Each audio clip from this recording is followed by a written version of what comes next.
Hello, xin chào các bạn có khỏe không? Rất vui là được gặp lại các bạn.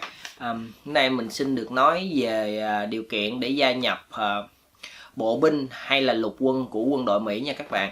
Thông tin này mình có được từ anh An Vũ là Staff Sergeant. Mà nếu mà bạn nào ở khu vực mà Los Angeles hay Orange County thì các bạn có thể liên hệ với ảnh để được hướng dẫn thêm.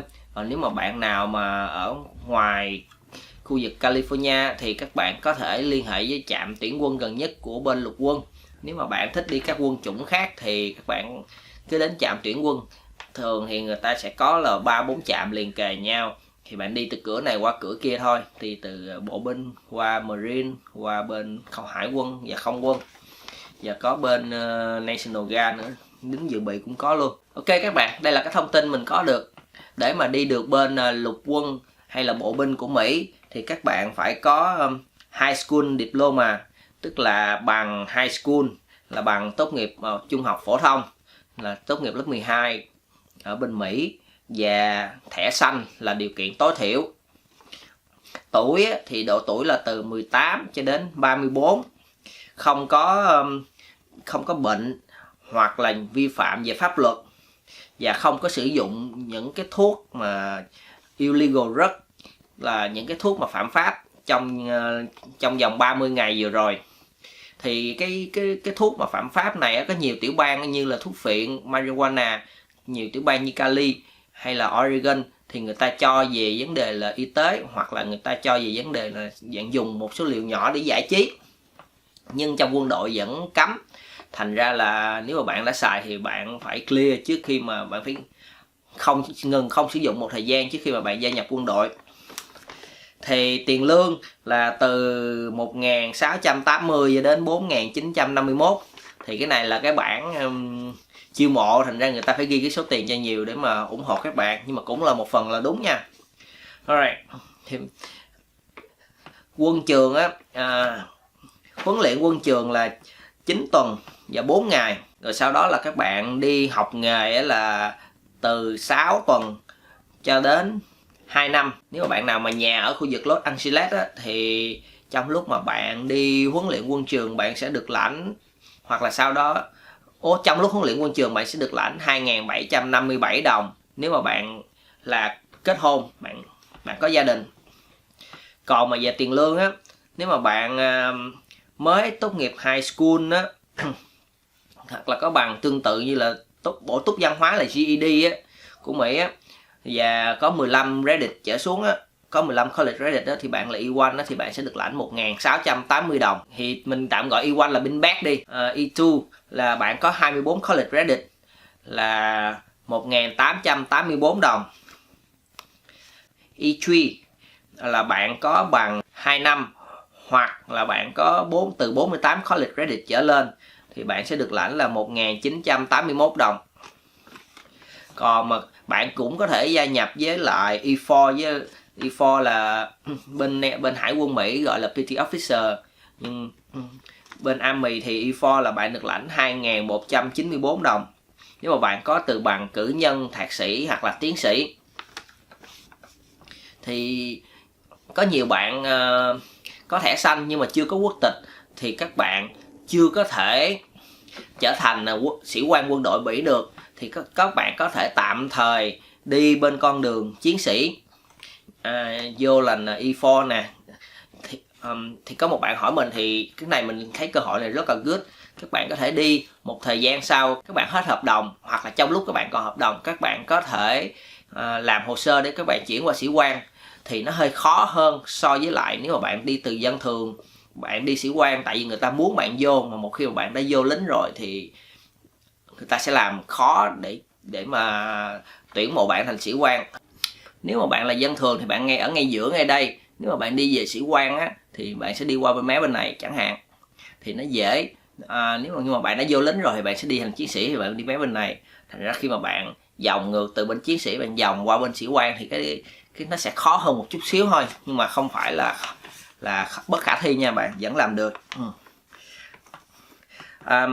Quảng cáo tiếp theo là có 150 chỗ để làm nhiệm vụ trên toàn thế giới, gồm có là Ý, Đức, Hàn Quốc, Nhật Bản, Alaska, Hawaii, Guam, và tất cả ở khắp nơi trên nước Mỹ. Người ta ghi ra những cái thông tin rất là hấp dẫn, tại vì người ta muốn bạn vô lính, và cái đó cũng đúng.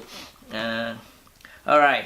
Còn mà điều kiện làm việc, cái thời gian làm việc nè, một ngày mà tương đối của bên bộ binh hoặc là bên lục quân là từ 6 giờ rưỡi sáng cho đến 8 giờ sáng là tập thể lực physical training, từ 8 giờ cho đến 9 giờ rưỡi sáng là ăn sáng, từ 9 giờ rưỡi sáng tới 11 giờ rưỡi sáng là làm việc, thì tùy vô cái nghề của bạn mà bạn sẽ làm việc. Từ 11 giờ rưỡi sáng cho tới 1 giờ là lunch. Nếu mà bạn là người có thẻ xanh á thì bạn sẽ được lấy quốc tịch Mỹ trong vòng 1 năm. Ở trong lục quân bạn sẽ được trả 30 ngày nghỉ phép 1 năm, chưa có tính ngày weekend và federal holiday. Thì cái này một phần đúng, một phần cũng không đúng. Nếu mà xui mà weekend hay holiday mà vô ngày trực của bạn thì cũng không tính. Nhưng mà 30 ngày nghỉ phép 1 năm là đúng. Nó áp dụng cho tất cả các quân chủng trong quân đội Mỹ. Bạn sẽ được miễn phí tiền nhà nếu mà bạn có vợ hoặc con hoặc chồng. Hoặc là bạn sẽ được lấy tiền nhà nếu mà tùy vô chỗ ở, thì cái này mình có giải thích trong một cái vài video. Tiền trợ cấp cho vợ con các bạn nhớ theo dõi. Và được miễn phí đồ ăn, hoặc là các bạn sẽ được trả 369 đồng một tháng nếu mà các bạn kết hôn, có vợ có gia đình. Miễn phí bảo hiểm y tế và răng miệng. Thì bên Army mình không biết sao, chỉ mà bên Hải quân Mỹ là bên dental là mình vẫn phải trả tiền riêng, tại vì dental nó không có tính vô trong cái TRICARE.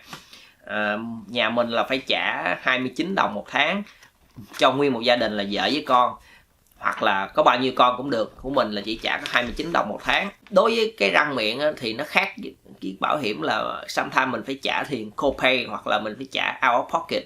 Nhưng mà cái tiền mỗi tháng mình chỉ trả có 29 đồng thì cũng là rất là rẻ để làm những cái để cho cái bảo hiểm của bên răng miệng. Tự động thăng cấp và cho năm đầu tiên và năm thứ hai, bảo đảm là bạn sẽ có được một cái phỏng vấn từ bên là LAPD Police, là bên sở cảnh sát của Los Angeles, hoặc là Sheriff Department.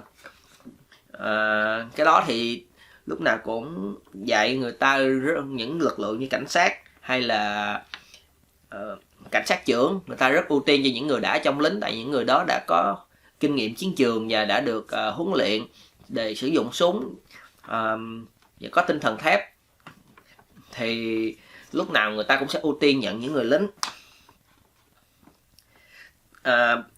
Tuition assistance là 4.500 một năm, tức là cái này là cho bạn tiền học 4.500 một năm. Nhưng mà cái này là bên Army, thì ngay thời điểm này thì mình cầm tờ giấy bạn tuyển mộ viên mới đăng lên thì là 4.500.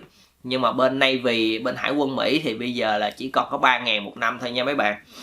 Và 120 credit cho cuộc đời lính, là được bằng một cái bằng bachelor duy nhất thôi. Hồi xưa thì người ta học hết bằng này, người ta nhảy qua người ta học bằng khác, học 2-3 bằng, học lên master. Còn bây giờ là chỉ được một bằng cử nhân duy nhất thôi. Và bạn sẽ được cho mượn tiền nhà để mà mua nhà, hoặc là bạn mở kinh doanh nhỏ mà bạn không có phải down payment, 0% down payment, là không có phải đặt tiền cọc xuống, và rất là thấp, tiền lãi rất là thấp. Bạn không phải trả tiền thuế khi mà bạn mua đồ ở trong trại lính. Như ở Cali này, tiền thuế sales tax là 9%, từ 8 cho đến 18, 9 hoặc 10%. Như Los Angeles hình như là tới 12%. Thì cái này là đúng. Nhưng mà 30% thì nhiều khi hơi quá, nhưng mà cũng đúng. Tại vì đồ trong lính sale rất là nhiều. Nhiều khi đồ nó đã rẻ, rồi bạn canh cái discount, mà những cái lúc mà nó on sale đồ mà 90, có cái số tận cùng là 96 hay 97 á, là đã giảm, người giảm thêm nữa. Tức là mua xuống còn là chỉ khoảng 10 cho đến 20% giá gốc thôi. Và sau khi bạn ra lính đó, bạn sẽ được có cái gọi là Forever GI Bill. Thì anh ấy ghi là theo như cái bản thông báo của trạm tuyển quân ở Los Angeles là bạn sẽ được 64.000 đồng để trả tiền học phí. Tiền nó đóng thẳng về trường. Bạn sẽ được trả tiền nhà là 2.916 đồng một tháng trong lúc mà bạn đi học. và 1.000 đồng mỗi năm cho tiền sách vở. Và tiền financial aid, cái đó là tiền của chính phủ trả cho bạn. Nếu mà bạn đi lính 20 năm á, thì bạn sẽ được 40% base pay, là cái tiền lương mà cái lúc mà cái ngày mà bạn nghỉ hưu, 40% của cái đó.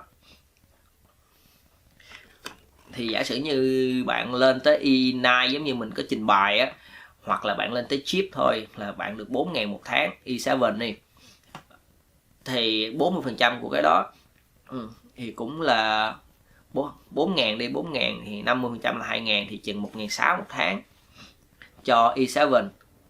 Nhưng mà nếu mà bạn coi cái video mà lính Mỹ lãnh lương bao nhiêu thì bạn thấy Master Chief có thể lãnh lên tới là 7.000 hoặc 8.000. Là E9 lên 7.000 hoặc 8.000, mà 40% thì cũng còn lại gần 3.500 một tháng, lãnh suốt đời.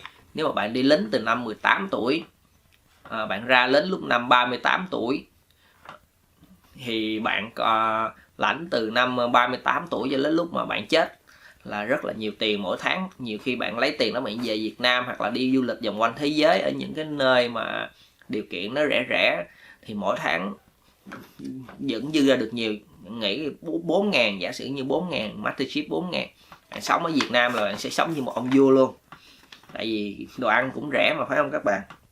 Alright, ngoài cái retirement đó ra thì nó có cái gọi là tiền khoản nghỉ hưu, giống như là 401k của người dân ở ngoài.